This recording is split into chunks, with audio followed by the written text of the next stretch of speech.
Isang magandang umaga, tanghali at gabi po sa ating lahat dyan sa Pilipinas at sa mga subscribers ko po na sumusuporta sa aking content. Maraming salamat po sa mga parents po natin, papa, nanay, tatay, lola at lolo, kapatid, kuya, ay maraming salamat sa suporta na binibigay niyo po sa ating content. Lalong-lalo na po sa ating Panginoong may kapal dahil binibigyan po niya tayo ng wisdom, knowledge, and understanding para makabuo po ng aking content or sa ating content ng update sa ating itulo sa buhay. Mabuhay ka, Panginoon, at salamat din sa pang-araw-araw na binibigay mo sa amin. Napagkain at hindi lamang po yan, kundi maraming salamat din po sa binibigay mo sa amin na buhay na kung saan po ay lahat ng problema ay nalulutasan namin dahil po sa iyo. Dahil nananalig po kami sa iyo at yan po ang ating dasal at pasasalamat po. God bless po sa ating lahat. Umpisahan na po natin ang update sa King Pao at iba pang showbiz update ganap po. Okay, umpisahan na po natin ang King Pao update at iba pang showbiz ganap. Ayon po sa aking legit na source po ay talagang palagi na nang-update sa sila Paolo Avellino pag may wala silang trabaho at hindi lang po yan. Bihira na lang po sila spotted sa mga restaurant kasi si Paolo Avellino kasi is sobrang busy siya sa mga commercial niya sa ngayon at may binubuo na naman silang commercial pasalin na po dyan si Kim Chiu, dalawa na po sila. Ayon po sa ating legit na source po ay hinatid ni Paolo Avellino si Kim Chiu sa showtime pagkatapos na mag exercise at parang magpinapusapan nato sila na this weekend daw, ewan ko lang kung matupagod, this weekend daw ay dapat magkaroon na sila ng parang picnic dahil holiday kasi sa 19. Ang tawag kasi sa holiday sa 19 sa mga Chinese is mooncake. Yun yung tinatawag na mooncake na yung dito kasi sa mga Chinese kasi sineselebrate nila yung mga holiday statutory dito at yun ay tinatawag na mooncake festival. Ay siyempre alam naman natin na si Kim Chiu ay may dugong Chinese at hindi naman po natin maiwasan yun na hindi niya isi-celebrate yun dahil alam naman natin na sa kanyang dugo nasa kanyang dugo kasi yung pagka-celebrate ng ganon.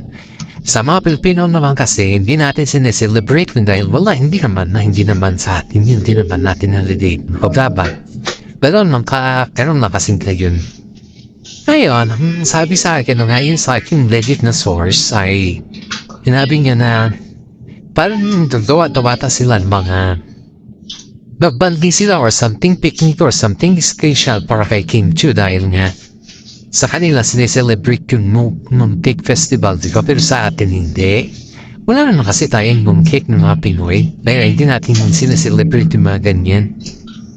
Kaya sa lahat ng mga dyan, yung may lahi pa na Chinese ay expect mo na yan na sila ay magsiselebrate ng mooncake festival yan. Yan ay tinatawag nilang statutory nila dito sa Hong Kong. Ngayon ayun po yan sa ating legit na source na eto na naman ang balita na naman na alam kong papapiligin kayo nito. Si Paolo Avellino ay may regalo kay Kim Chiu. Ewan ko lang na paki-comment down below lang kung ano yung regalo ni Paolo Avellino kay Kim Chiu. Parang regalo daw ito ng pasasalamat kay Kim Chiu sa kabila sa dami ng naging project na nila ngayon na napagpayan nila lahat yung kanilang mga project sa ngayon at dumami na ang kanilang mga blessings dahil kay Kim Chiu. Sa mga po dyan, sa mga dito na. Sa mga fans po ng King Pro dyan, kung talagang updated kayo I-comment down below nyo lang po kung ano yung regalo ni Paolo Avellino kay Kim Chiu na yun po ay very worth daw sobrang mahal. Very expensive daw. Di naman sa yung very expensive ba yung talagang deserving ni Kim Chiu na regalo ba? Parang trinity treasure daw niya yun na regalo kasi syempre galing naman yung kay Paolo Avellino. Hindi kasi na detalye at alam mo sa totoo lang. Ito yung mayon sa aking legit na source na kapag yung iba daw yung nagre-regalo kay kila Kim Chiu at si Paolo Avellino pa. Pinupost daw nila yan. Pinupost silang dalawa at saka sinasabi daw na ito yung pangalan or sino yung regalo, ganon. Pero yung regalo nila sa isa't isa. Hindi daw nila yan pinupost ko sinasabi lang yan sa mga kaibigan nila. At ito naman yung mga kaibigan nila siyempre. Marami kasing nangulit sa kanila ba yung update naman, ganito naman kay Kim Pao. Ano naman, wala na kaming may bablock kasi hindi naman namin masyadong kilala mga to kailangan namin mag-blast kailangan namin mai-update yung mga vlog namin. Diba may mga kasama kasi showbiz na naging blues mo din. Ang sasabihin ko kasi yan is sige na nga, ito kasi sige magta-try naman sila na tanwin, mga parang joke style lang. Ayun, sabi din mga yan. Sabi din si Paolo or si Juan, pero in fairness sa kanilang dalawa. Ayun po sa aking legislation. Pag yung sa kanilang dalawa, di ba, may regalo si Paolo kay Kim Chiu. Or di kaya may regalo din si Kim Chiu kay Paolo, ganun. Hindi mo yan, Juan, hindi mo yan malalaman sa social media. Kundi malalaman mo yan sa kanilang mga kaibigan. Na po saan ay, yun talaga yung kaibigan nila po saan ay, yung parang pasabi lang ba, parang pag-gesture style na. Di naman yung pang-booking ba, kasi marami naman kasi dito ang pinasabi niya. Binubuking mo naman ako, ganito, ganyan, ganun ba, marami kasi dito sabi ng ganun. Eh siyempre, alam naman din natin na umiiwas din yung dalawa ko minsan-minsan, hindi naman natin may ipagkahimayad pa kasi siyempre nasa showbiz ka, alam niya. Kaya itong dalawa naman, itong si Paolo Avellino, umiiwas din sila dahil alam mo naman ang mga netizens sa ngayon, konting kibot lang ng Kim Pao, masyado silang agresibo ba? Parang ikaw pa na nag-update ang money sa lahat. Ganun kasi yung style nila. Ikaw pa na update ikaw pa mismo na nag-update ang parang may mali sa lahat. Pero yung style nila pa minsan mga uges, mga supporters man, mga passers dyan. Kaya na't maaari ayaw mo magkamali sa kanila. Kasi ako din minsan di mo din mag-iwasan kasi na may pagkakamali ka din ba? Di mo din maiwasan niya si tao pa lang. Pero yung sabihan ka na hindi, ganito ganyan, is hindi naman po tama yun. Kung sakali lang na sa sitwasyon na hindi naman po tama yun. Sisipin naman po natin na hindi natin po sila masyadong kilala at at the same time is nakiki-update lang po kayo sa amin. Diba? Maraming netizen po ang gustong makatambal si Kim Chiu sa lahat ng mga sa kanyang movie. Alam mo ba, alam mo, sa totoo lang, marami, hindi lang po netizen, marami yung mga or actors na gustong makatambal talaga sa Kim Chiu. Gusto nila siya makatrabaho, hindi ka makatambal. Kasi ang galing ni Kim Chiu kaya, sobra. Siya lahat yung sinasabi nila sa papan, sa dito, yung sinasabi nila sa kanya tuwing may interview kung bakit siya exist or ano yung kanyang sekreto is. Pero sa akin, ang sekreto kasi ni Kim Chiu is siya. Yung napaka-humble niya. Hindi mo siya magkikita na sobrang yata. Napaka-humble niya talaga. Kitang-kita mo talaga yung humbleness. Kasi lahat ng mga, ayon po sa aking legit na source na, mga kasama nila need staff sa kanilang mga trabaho or yung sa kanilang mga, yung kasama nila pag-shoot, ba? Mga piliin na, hindi mo daw nabibig yung vacancy na, o ganito, ganyan, napakalilang din mo na. ang kay Kim Jong Nam daw is ready mo lang daw maayos yung kanyang gagamitin. Okay na siya dun. Hindi siya yung tao na para reklamo na, o dapat po ganito, o ganito dapat po. Yan, hindi yan. Ganun wala. Ay, yan po yung mahin sa ating legit na source kasi nakikisource lang naman po tayo. Hindi naman po natin sila talaga kikipa o nakakasama pa. Ang akin lang is yung nakikibalita ng mananggal tayo sa mga kasama nilang artista. Kaya yung sinasabi nila na bakit si Kim Chiu ay nabibihiyayaan ng sobrang daming project? Ay, depende yun po sa performance. Kasi si Kim Chiu, kasi alam naman din natin na lahat naman ng performance ni Kim Chiu sa ngayon ay pinagjirapan. Hindi naman yan nakusa na dumating na sa YouTube biglang bakirap. Dahil simula pa noon naman, kita naman natin yung history ng buhay ni Kim Chiu nung pumasok sa sabi TVD at yun ay mini-maintain niya sa ngayon. Yun yung talagang katotohanan dun na mini-maintain ni Kim Chiu yung kanyang history nung siya'y pumasok sa PPP. At hindi naman hihito sa kaalaman natin dahil nai-public kaya yun na ganun talaga yung standing ni Kim Chiu sa lahat ng larangan.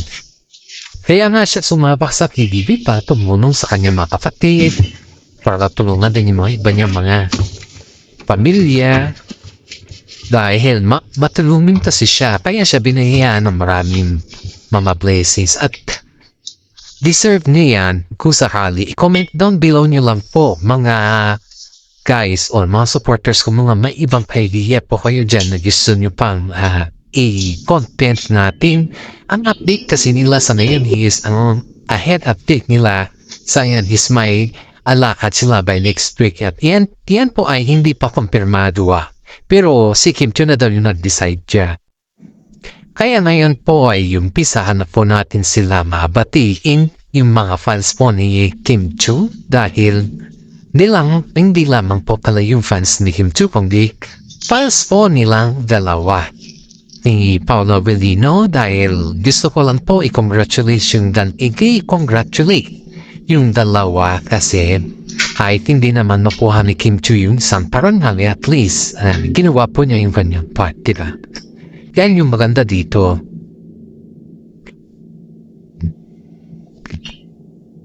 At isipin po natin na maraming mga netizen ang bumahaling for mga sumusuporta talaga sa kanila sa pinanong kahusayan sa pagganap ng kanilang teleserye. Ayun po sa aking legit na source po yung regalo pala na niliyotumay tayo. Yung regalo pala ni Paolo Avellino kay Kim Chiu ay hindi bag po. Hindi bag kasi alam naman din natin na ang business ni Kim Chiu ay bag. Kundi isang bracelet, couple bracelet na kung saan po ay napakasimple lang daw yung couple bracelet. Dahil si Kim Chiu pala hindi naman siya mahilig sa mga. Kung si Kim Chiu yung tumatanggap ng regalo, hindi siya yung mahilig sa yung demanding na ito gusto ko, ito yung gusto ko, ganyan. Hindi. Wala siyang ganon na ugali. Kundi si Kim Chiu kung ano yung binibigay mo daw sa kanya, maliit man yan or expensive man yan or kung ano man yan, is okay lang. Yun kasi yung character ni Kim Chiu sa lahat. Hindi siya yung tao na pilit na binubuking lahat or pilit na yung expressive ba yung mga ka. Kumbaga is demanding ka pagdating sa mga regalo or ganun. Alam naman din natin kasi yung pagdating sa ganyan na bagay ba.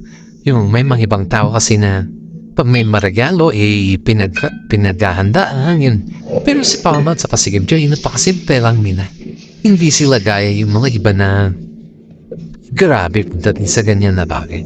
Parang kumbaga is pero kumaga is nakikipag-competensya sila sa mga kagaya nila mga artista. Ganun ba?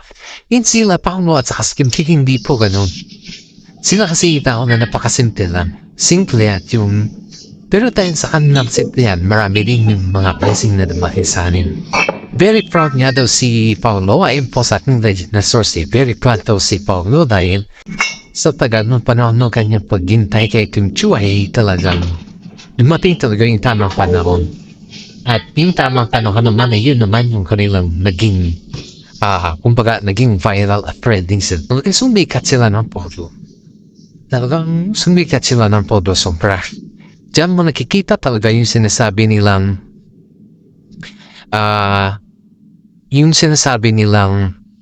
destiny ba? Kasi yung destiny kasi sa kanila is yung hindi mo sinasadya na dumating sa buhay mo. Yung talaga yung sinasabi nilang destiny. Sipin mo yan na yung biglang dumating tao sa buhay mo na wala kang kaalaman. Diba ano pa tawag dyan? Sa tawag kasi dyan sa atin is destiny, di ba?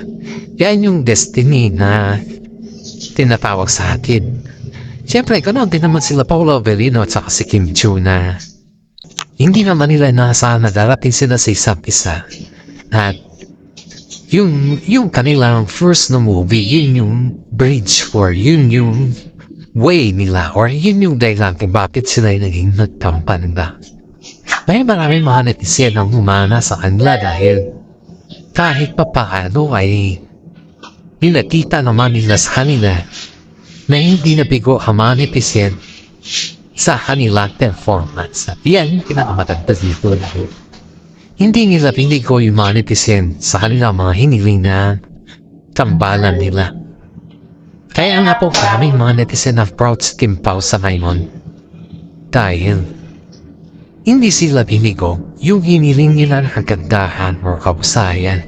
Kahit hindi na yung bakuhan nila yung talagang yung minimiti nila. Kahit hindi na daw yung basta importante daw is magkaroon ulit sila ng mga movie at hindi sila maghiwalay ba. Hindi masira yung tambalan ng Kim Pao. Ay ginawa naman ng Kim Pao yung kahit wala pa namang signing of contract sa kanila. Ginawa nila yun ang alarang sa mga netizen. Diyan mo nakikita talaga yung believe na mga netizen sa Kim Pao. Dahil supportado nila talaga ang kanilang idolo sa buhay. Sobrang supportado nila ang Kim Pao. As in, kitang-kita naman yan ang maraming netizen. Kaya hindi ko tayo magtaka kung bakit maraming netizen na nakikipag-away pagdating sa Kim Pao. At sa mga kwan po dyan, sa mga gustong sumali sa aking mga blessing o sa mga promo, gawin niyo po yung step niya para mabulag po yung mga pangalan sa ating mga promo din sa inyong pinalisang. Pasasalamat ko din po sa panonood ninyo sa aking content. Mag-share po kayo ng 500 saka 500 shares. Like din po kayo ng iba-ibang account din hindi lang yung isa-isa. Saka panoorin niyo po ng hanggang 100 yung aking ipakishare din po ng ilang yung sa akin. And then after that is i-screenshot nyo, ilagay nyo sa baba ko or ibigay ko po sa inyo yung FB, yung Facebook ko para may isali ko po yung pangalan nyo sa mga bunutan ng bakakarsit po kayo ng 1,000 everyday kung makaisali po kayo sa aking bunutan. At hanggang dito na lang po aking vlog. Maraming salamat po at ingat po tayo palagi. God bless.